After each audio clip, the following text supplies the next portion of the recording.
So Justin, I noticed on this that we've wrapped to right here, so it looks like you're going to have a seam here. Yeah. And you're going to have a seam here. Yeah. Tell me why we can't wrap this just in one piece without having these seams. You know, it's one of those things, and it pains me. I'd love to do it in one piece because I want it to look absolutely perfect, no seams and all that kind of stuff. And everyone who takes my workshop, I always say, what's the first thing you want to learn today? And they all say bumpers. Okay.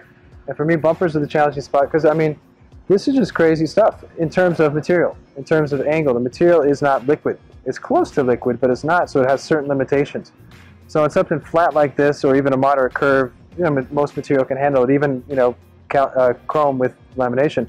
But when you get crazy angles going in different directions and steep ones with lots of degrees and stuff like that, it's just the chance of the film staying is very low, and the chance of the chrome looking like chrome, it's going to whiten in there. So again, as an installer, you have to make calculated decisions based on quality and long-term durability. I can wrap around there, but it can pop back out. So for me, what I did here is, again, just do a little calculation in my head where I put this top piece on here, and I had the first piece of gold go to there, just barely around the angle.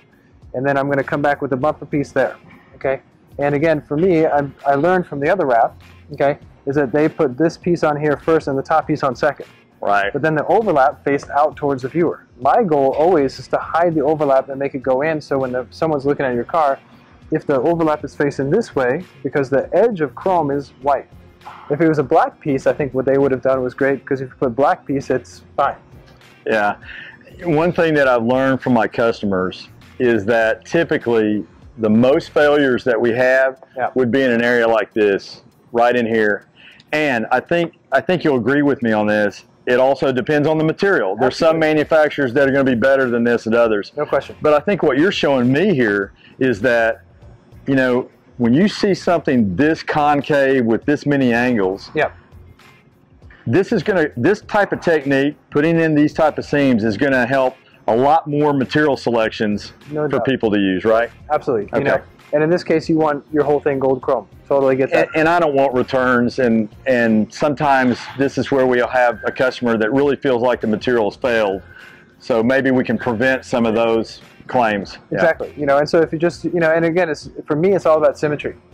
Like if this comes in, if you do your line on here and it's perfectly symmetrical, exactly on the contour, it blends quite a bit to the point where if you just hold the camera there and you look right here, first glance, you don't see anything. Only until you get really close do you see that there's an overlap here. But because we did the overlap facing in the middle of the hood, you don't see the edge. The edge faces here, so it really blends, And you also put that seam right on that body line. Exactly. And boy, it's hidden really well. And of course, on the previous wrap, we did something kind of similar, and I tell you, a lot of people didn't even notice it. There's another thing that I like about this for color change and paint wraps is that this maybe prevents us from having to use primer. And man, I always want to prevent primer right on this beautiful paint. Exactly. And what we did here, based on what we happened before, is there's is that notice how I cut it away a little bit from the edge. I would love to go to the edge, but it's going under the hardware there. And what we're going to come back with is lamination tape and put lamination tape there. For me, that's primer. Edge sealing tape. Exactly. And that's better than using primer because that comes off without any paint damage. It's cool stuff. Awesome. Okay. So let's wrap this bad boy right now.